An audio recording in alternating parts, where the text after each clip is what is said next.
coletiva. Onde eu acho essa informação, doutor? Informação está lá na Convenção Coletiva de Trabalho. Então, alguns sindicatos determinam janeiro, outros fevereiro, outros março, outro abril, outro maio. A maior parte é maio. Mas tem sindicato que não segue essa regra. Tem outras datas. Eu tenho que ver a data da indenização, ou seja, a data que vai ocorrer o dissídio, o aumento. E eu vejo se esse colaborador foi demitido num período que antecede a 30 dias esse dissídio. Parece confuso, né? Mas a hora que você começar a colocar no papel, você vai ver que é bem bacana.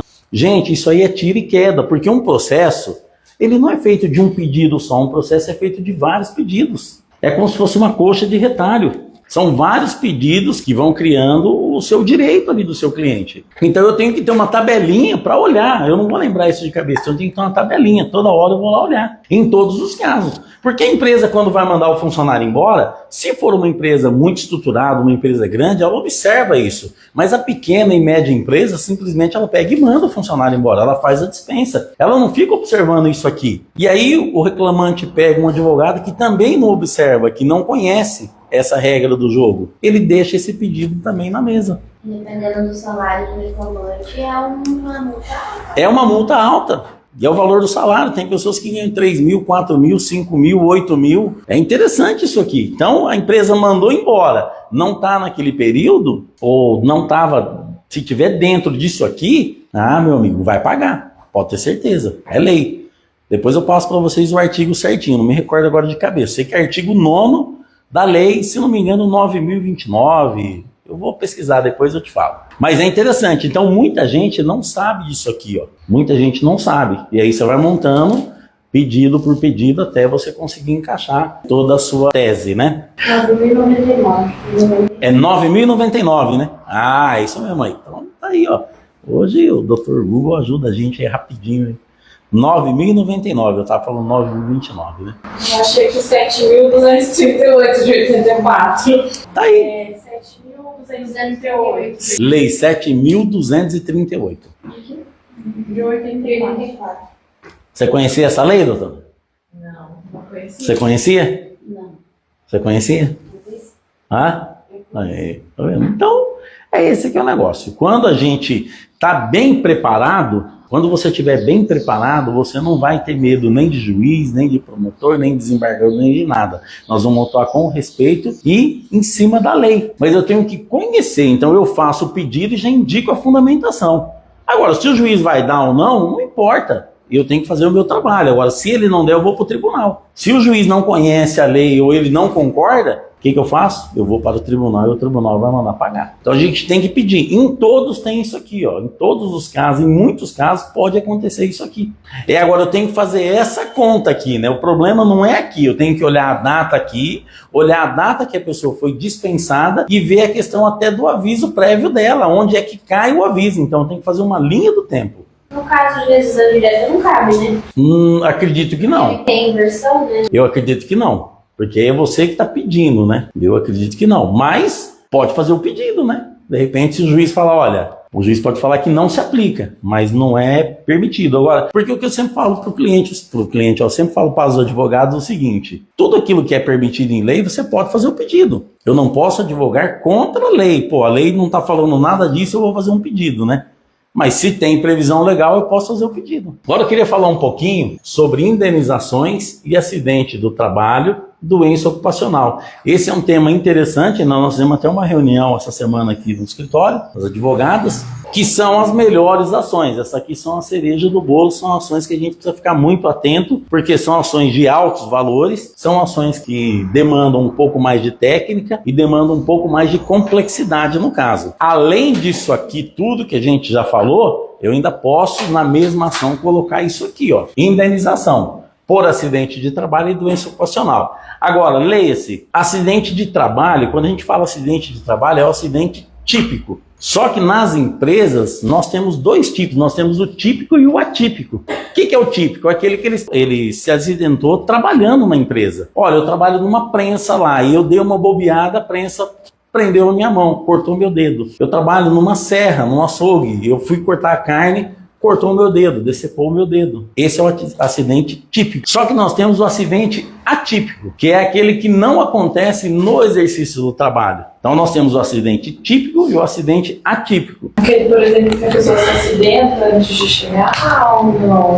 Pode ser do atípico, pode ser, entraria o acidente de trajeto, de ida e volta para o trabalho, né? Pode ser o acidente que não está relacionado com a sua função, por exemplo, você está indo trabalhar, escorrega e cai numa escada. Pode ser um acidente que a pessoa está... Não, mas pode ser dentro do trabalho, mas não vai ser típico, mesmo sendo dentro da empresa. Ele não é o típico, porque não está exercendo sua função. Eu estou dentro da empresa, cai uma pipa lá, eu vou subir na escada para pegar essa pipa. Tem a ver com a sua função? Não. Aconteceu um acidente de trabalho? Sim. Estava dentro da empresa? Sim. É acidente típico? Não. É o acidente atípico. Então, o atípico é quando você está no trabalho, mas não está exercendo sua função. Você não está exercendo seu ofício, a sua função. Esse é o atípico. Então pode ser o acidente de trajeto, pode ser o acidente que alguém faz, por exemplo, alguém pega uma empilhadeira lá, vai dar uma ré e bate em você. É um acidente de trabalho. Mas ele é típico? Não, ele é atípico. E aí você fala para mim, mas qual a importância de saber disso ou não saber disso? Bom, a importância é o seguinte, primeiro nós temos que dar uma estudadinha na lei 8.213, que é a lei, essa é a lei que fala, é a lei do INSS que fala dos acidentes, inclusive do típico e do atípico. Aqui nós vamos lá para o artigo 19 e seguintes. Lei 8.213, artigo 19, 20 e 21. Já vai traçar um panorama para você do que é acidente de trabalho. Depois eu vou falar uma dica aqui importantíssima sobre a questão da estabilidade por acidente de trabalho. Então nós temos o acidente de trabalho típico, atípico, né? Eu falei, né? Aqui, ó, vou até escrever aqui, ó. Típico e o atípico. A doença ocupacional pode ser um acidente atípico. Nós temos, além da lei, muito além da lei 8.213, nós temos o decreto 3.048/99. Esse decreto é interessante porque ele mostra para você todas as faces dos acidentes, do nexo técnico epidemiológico, do nexo técnico profissional. Eu tenho que ler esse artigo 3.048 e eu fui dar uma pesquisada nele, é interessante, que não é só ler ele tem um anexo. Nós vamos pegar esses dois anexos e analisar o anexo. Qual é a doença que o reclamante te apresentou? Então a primeira pergunta, o seu acidente foi típico ou atípico? Claro que você não vai fazer essa pergunta para a pessoa, mas você machucou na empresa de que forma? Você trabalha do que lá? Eu sou faxineiro, eu escorreguei e caí. Então está relacionado, é um acidente típico. Agora, não, eu trabalho lá, eu sou TI e escorreguei e caí. Não tem nada a ver com a função dela, então esse vai ser o acidente atípico. Aí você me pergunta, Fabiano, mas qual a diferença de um para o outro? Tem diferença se os dois são acidentes de trabalho? Então vamos lá, vamos com calma agora por partes. Vamos por partes, que é aqui que o jogo começa a ficar interessante. Quando o acidente é típico, a responsabilidade da empresa já pode ser a objetiva, decorre do exercício da função. Então, se o acidente é típico, responsabilidade pode ser objetiva. Aí eu tenho causas de excludente da responsabilidade da empresa. Não é o caso aqui, não vou falar sobre isso hoje, mas então, o acidente típico, responsabilidade da empresa objetiva, ou seja, aconteceu, vai ter que pagar. É provável que a empresa seja condenada. E aí, quais são os tipos de indenização que a gente vai pedir? A indenização por dano moral, por dano material e por dano estético. Pensão mensal, vitalícia. E aqui dentro dos danos materiais, a gente vai desmembrar ele em despesas vencidas e vincendas. Essa palavrinha aqui é a chave do jogo também, viu, gente? Olha,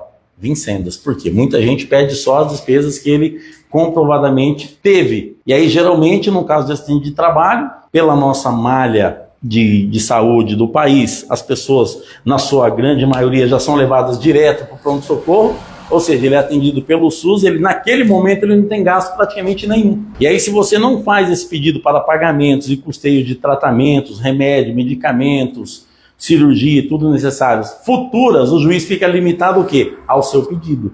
Se você falar, eu quero que o juiz pague tudo que ele gastou, o juiz só vai pagar, só vai mandar a empresa pagar o que ele efetivamente gastou. Mas e o que ele não gastou? E se ele precisar de uma cirurgia plástica, cirurgia reparadora, se ele precisar de tratamento médico, psicológico, então eu tenho que fazer esses pedidos aqui. Então eu tenho que analisar, Lei 8.213, Decreto 3.048 e tem outro decreto também, 6.042. Anota aí, esse aqui também é a cereja do bolo. Repetindo, ó, indenizações por acidente de trabalho. Então nós vamos analisar se o acidente de trabalho foi típico ou atípico. E aí aqui eu tenho, se ele for típico, a responsabilidade objetiva, e se ele for atípico, a responsabilidade já não é objetiva, ela é subjetiva, eu vou analisar. E aqui eu tenho que fazer o quê? A prova da culpa da empresa. Por isso que não é só o fato, às vezes o cliente chega para mim e fala, doutor, eu me machuquei na empresa, inclusive eu tenho até CAT, eu já tenho direito à estabilidade? Vamos analisar. Para ter direito à estabilidade, nós temos que ter duas coisas, o acidente de trabalho ou a doença, pode ser típico ou atípico, não tem problema, e a pegadinha aqui, o afastamento superior a 15 dias. Às vezes o cara tem uma prensada no dedo lá, ou um corte lá na serra, mas ele fica afastado só 3 dias, ou ele fica afastado só 12 dias,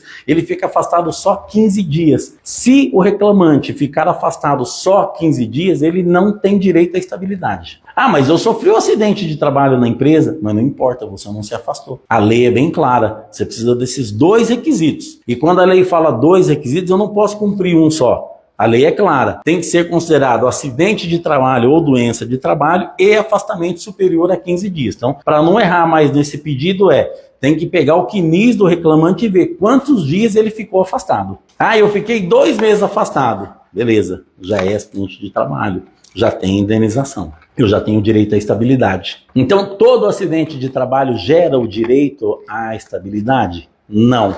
Só aqueles que tiverem afastamento. Todo acidente de trabalho gera direito à indenização? Se for o típico, sim. Se for o atípico, você tem que provar. Como eu dei o exemplo da pipa. Você trabalha comigo aqui, a pessoa é recepcionista do nosso escritório. Aí caiu uma pipa lá do outro lado da rua ou cai uma pipa no quintal da nossa empresa. Ela vai lá pegar, ela escorrega e pega. Eu sou obrigado a indenizar essa pessoa? Provavelmente não, porque eu não tive culpa e eu não tinha nem como controlar aquilo. Outro exemplo para confundir um pouco mais a cabeça aí para ajudar. A empresa pede para o funcionário dar um ônibus, dar o frete para ele ir e ele voltar. E nesse trajeto, ida e volta, ele sofre um acidente. Qual é a responsabilidade da empresa? Ela é objetiva ou subjetiva?